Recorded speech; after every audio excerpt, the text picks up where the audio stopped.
सुप्रभात बच्चों। अभिव्यक्ति और माध्यम का हम विषय ले रहे हैं आज जनसंचार। संचार के मूल में चर धातु है जिसका अर्थ होता है विचरण करना, एक जगह से दूसरी जगह पहुंचना। यह पहुंचना मनुष्य, प्राणियों, ध्वनि, चित्र, प्रकाश किसी का भी हो सकता है, परंतु हम जिस प्रकार की बात कर रहे हैं उसका अर्थ है मानव के संदेशों को पहुंचाना। पहुंचाने से तात्पर्य है संदेश भेजना और प्राप्त करना, या संचार प्रमुख से बोलकर, लिखकर या दृश्य श्रव्य माध्यमों के सहारे होता है। इसलिए संचार की परिभाषा इस प्रकार कही जा सकती है: सूचनाओं, विचारों और भावनाओं को लिखित, मौखिक या दृश्य श्रव्य माध्यमों के जरिए सफलतापूर्वक एक जगह से दूसरी जगह पहुंचाना ही संचार है। संचार स्वयं एक प्रक्रिया है, एक जगह से दूसरी जगह पहुंचाने की प्रक्रिया। यह प्रक्रिया प्राय किसी प्राकृतिक माध्यम के सहारे गति करती है। संचार माध्यम से आशय है वे उपकरण या साधन जो हमारे संदेशों को पहुंचाते हैं।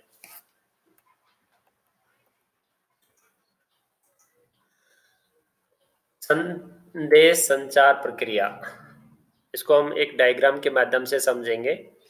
पहले संचारकर्ता, फिर एनकोडिंग, डिकोडिंग, प्राप्तकर्ता और प्राप्तकर्ता की प्रतिक्रिया जिसको फीडबैक कहते हैं। संचारकर्ता, अब संचारकर्ता कौन होता है? किसी संदेश को भेजने वाला संचारक या स्रोत कहलाता है। उसका प्रथम गुण है संदेश की स्पष्टता, उसका दूसरा गुण है संदेशों को प्राप्तकर्ता के अनुकूल कूटीकृत करने की क्षमता।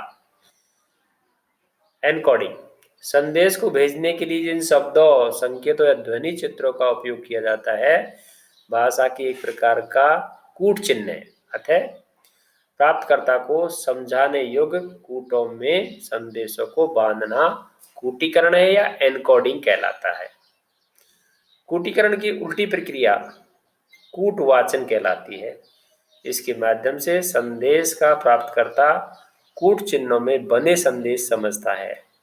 इसके लिए आवश्यक है कि प्राप्तकर्ता भी कोड का वही अर्थ समझता है हो जो कि संचारक समझता है। तो संचारकर्ता हो गया, एनकोडिंग हो गया, डिकोडिंग हो गया और आगे है प्राप्तकर्ता। संदेश का कूटवाचन होने के बाद वह प्राप्तकर्ता के पास पहुंचता है, परंतु संचार प्रक्रिया में किसी भी प्रकार की बाधा आ जाए तो उसे शोर कहते हैं। यह बाधा संचार की ओर से या कूटीकरण या कूटवाचन किसी भी समय पर हो सकती है, जिससे संचारक और प्राप्तकर्ता के बीच में संचार नहीं हो पाता। प्रतिक्रिया, कूटीकृत संदेशों के पहुंचने पर प्राप्तकर्ता अपनी प्रतिक्रिया प्रकट करता है। इसी से पता चलता है कि संचारक का संदेश प्राप्तकर्ता तक पहुंच गया है और ठीक ठीक पहुंच गया है। संचार के विविध प्रकार: सांकेतिक संचार, मौखिक संचार, अमौखिक संचार। अब सांकेतिक संचार क्या होता है? संकेतों द्वारा संदेश पहुंचाना। इसमें मनुष्य अपने अंगों का या अन्य उपकरणों का प्रयोग करता है, जैसे हाथ जोड़ना, पांव छूना, हाथ मिलाना आदि। ये सांकेतिक संचार के रूप है। अब है मौखिक संचार। मुख द्वारा व्यक्त ध्वनियों के माध्यम से संदेश पहुंचाना, जैसे टेलीफोन, बातचीत, भाषण देना आदि। अमौखिक संचार, अमौखिक संचार के अतिरिक्त अन्य सभी प्रकार के संचार साधन अमौखिक संचार कहलाते हैं, जैसे सांकेतिक संचार, लिखित संचार, चित्र, फिल्म आदि द्वारा संचार। अंतः व्यक्तिक संचार, एक व्यक्ति का अपने आप से बातचीत करना अंतः व्यक्तिक संचार है। मनुष्य अकेला होने पर भी अपने आप से बातचीत करता है, जैसे डायरी लेकर। आत्मपरक व्यक्ति कविताओं से संचार करना। अंतर्व्यक्तिक संचार, वह दो व्यक्तियों के बीच में होता है, जैसे दो मित्रों की बातचीत, माँ बेटी की बातचीत या किसी परिचित अपरिचित की बातचीत। ये अंतर्व्यक्तिक संचार है। समूह संचार, जब एक व्यक्ति एक से अधिक व्यक्तियों से बातचीत करता है वह समूह संचार होता है। इसमें जो भी व्यक्ति भाव प्रकट करता है वो समूह के लिए होना चाहिए। कक्षा में पढ़ना, किसी संस्था की बैठक, चर्चा या भाषण समूह संचार कहलाता है। जनसंचार। जनसंचार नई सभ्यता का शब्द है। जब से संचार में नई तकनीकें विकसित हुई है तब से यह शब्द प्रयोग में आया है। जब हम किसी समूह के साथ प्रत्यक्ष संवाद करने की बजाय किसी यांत्रिक माध्यम से संवाद स्थापित करते हैं उसे जनसंचार कहते हैं, जैसे समाचार पत्र, रेडियो, फिल्म, दूरदर्शन आदि। जनसंचार की विशेषता। नंबर एक, सार्वजनिक होता है, एक अत्यधिक व्यापक होता है। नंबर एक, सार्वजनिक। इसमें संचारक और प्राप्तकर्ता के बीच में कोई सीधा संबंध नहीं होता। एक कार्यक्रम एक ही समय पर देश विदेश में लोग देख रहे होते हैं और सबकी उसमें रुचि सार्वजनिक महत्व के कारण होती है। अत्यधिक व्यापकता संचार की। जनसंचार माध्यमों के व्यापकता की संभावना करोड़ों अरबों तक हो सकती है। क्रिकेट का खेल हो, चाहे विशेष राजनीतिक सामाजिक अवसर हो, इनका दर्शन करोड़ों लोग एक साथ करते हैं। संचार औपचारिक संगठन। जनसंचार के सभी माध्यम औपचारिक संगठन द्वारा चलाए जाते हैं, जैसे समाचार पत्र, रेडियो, दूरदर्शन आदि। प्रतिक्रिया का अभाव। जनसंचार के माध्यमों से प्रकाशित या प्रसारित सामग्री की प्रतिक्रिया तुरंत नहीं मिलती। प्राय विविध प्रकार के सर्वेक्षणों या श्रोताओं अथवा दर्शकों के पत्रों के माध्यम से ही इनकी लोकप्रियता या अरोचकता का ज्ञान होता है। प्रिंट माध्यम, समाचार और संपादकीय। प्रिंट मीडिया का आशय है छपाई वाले संचार माध्यम। इसे मुद्रण माध्यम भी कह सकते हैं। इसके कुछ लिखित रूप है, समाचार पत्र है, पत्रिकाएं है, पुस्तकें है, इश्तिहार है आदि। समाचार पत्र के कुछ अवधारणाएं। जनसंचार का सबसे पहला और महत्वपूर्ण तथा सर्वाधिक और विस्तृत माध्यम समाचार पत्र और पत्रिका है। समाचार पत्र का कार्य 3 भागों में बांटा जाता है। नंबर 1, समाचारों को संकलित करना। नंबर 2, संपादन करना। और नंबर 3, मुद्रण या प्रसारण करना। पत्रकारिता शब्द का आरंभ समाचार पत्र और पत्रिकाओं से हुआ। आजकल रेडियो, दूरदर्शन तथा नेट समाचार इसके अंतर्गत आते हैं। समाचारों को संकलित करने वालों को संवाददाताओं के नाम से जाना जाता है।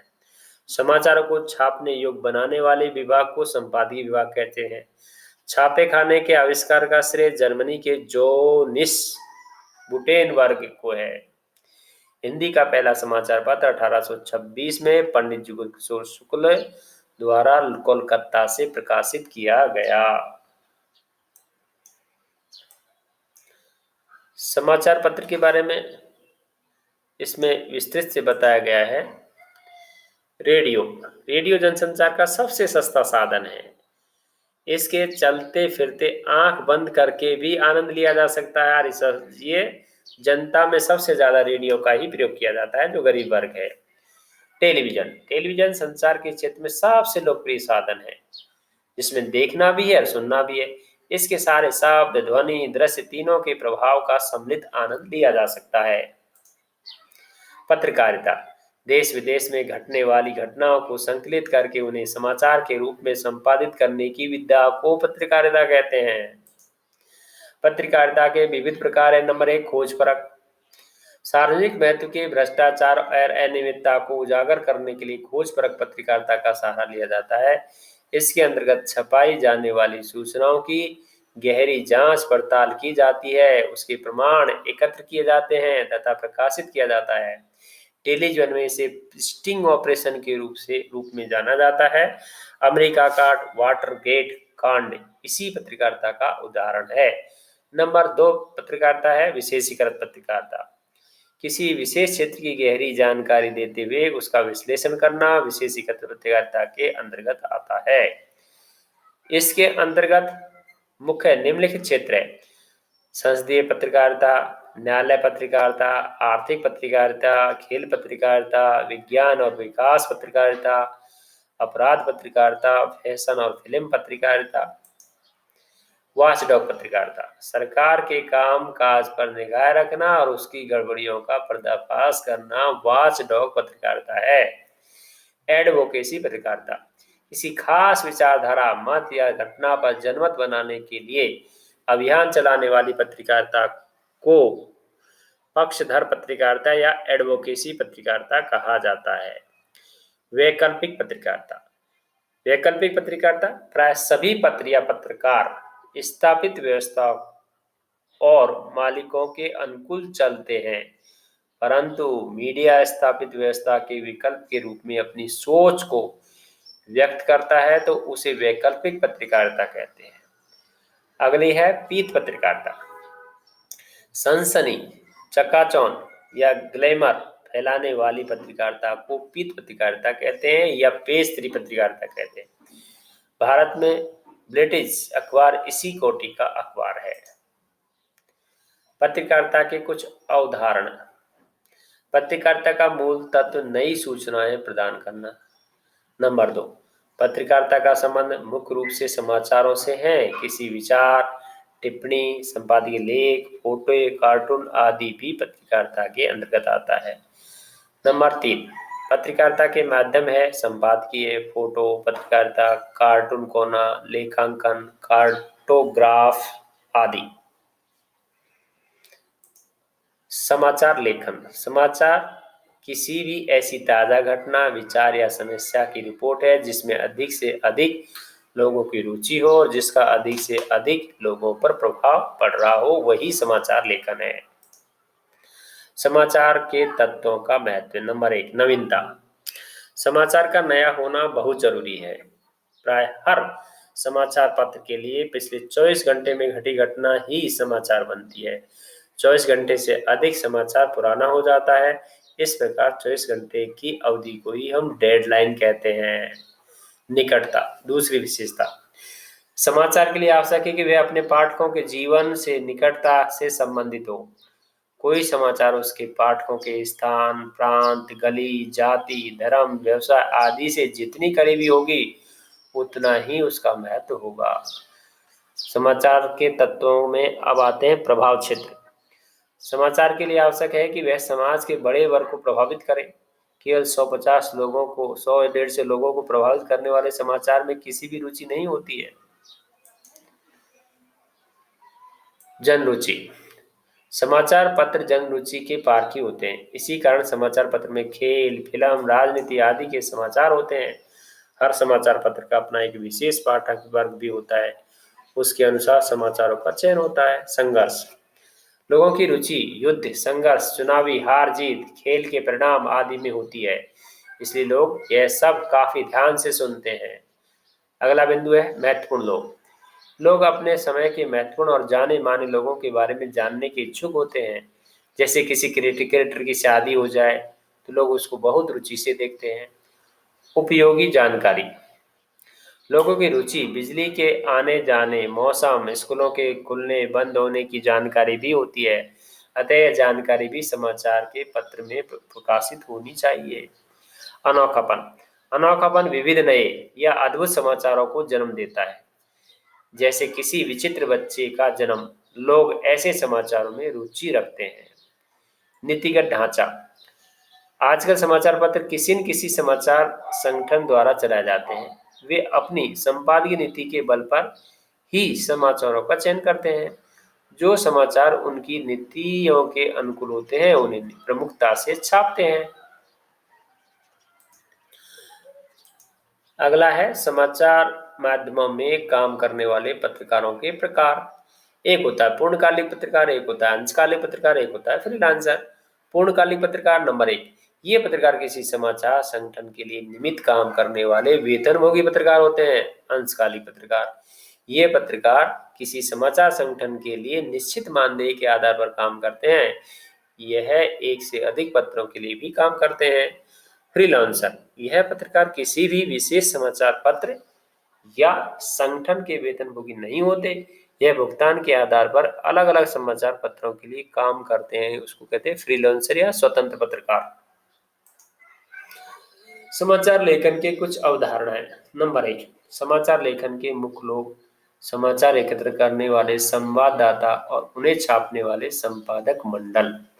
समाचार लिखने की शैली को उल्टा पिरामिड कहते हैं, जिसके अंतर्गत सबसे महत्वपूर्ण बात सबसे पहले लिखी जाती है। समाचार लेखन के 6 प्रकार हैं: क्या, कब, कहाँ, कौन, कैसे और क्यों। समाचार लेखन के 3 अंग हैं: शीर्षक, मुखड़ा और निकाय। समाचार लेखन की विशेषताएं। नंबर 1, इनमें स्थायित्व होता है। नंबर 2, ये धीरे धीरे पढ़ सकते हैं। नंबर 4, एक समाचार को अनेक बार किसी भी क्रम से पढ़ा जा सकता है। और अगली विशेषता है, इसकी भाषा अनुशासित तथा शुद्ध होती है। इंटरनेट। आज कंप्यूटर की सहायता से इंटरनेट यानी विश्वव्यापी अंतरजाल पर समाचार प्रकाशित किए जाते हैं। पत्रकारिता के अंतर्गत जो काम किए जाते हैं वे सब इंटरनेट के माध्यम से किए जाते हैं। इसी को इंटरनेट पत्रकारिता, ऑनलाइन पत्रकारिता, साइबर पत्रकारिता या वेब पत्रकारिता कहते हैं। इंटरनेट की कुछ अवधारणाएं। हिंदी वेब जगत की सहायक पत्रिकाएं: अनुभूति, अभिव्यक्ति, हिंदी नेस्ट, सराय आदि। वेबसाइट पर विशुद्ध पत्रकारिता तहलका.com ने शुरू किया। भारत में वेबसाइट को नियमित रूप से अपडेट होती है। Hindu, Hindu, times of India, outlook, Indian express, NDTV, आज तक, जी न्यूज आदि। भारत के समाचार पत्र जो इंटरनेट पर उपलब्ध होते हैं: times of India, Hindustan times, Indian express, Hindu, statesman, Tribune, आज तक, आउटलुक, IBN, NDTV आदि। इंटरनेट की विशेषताएं।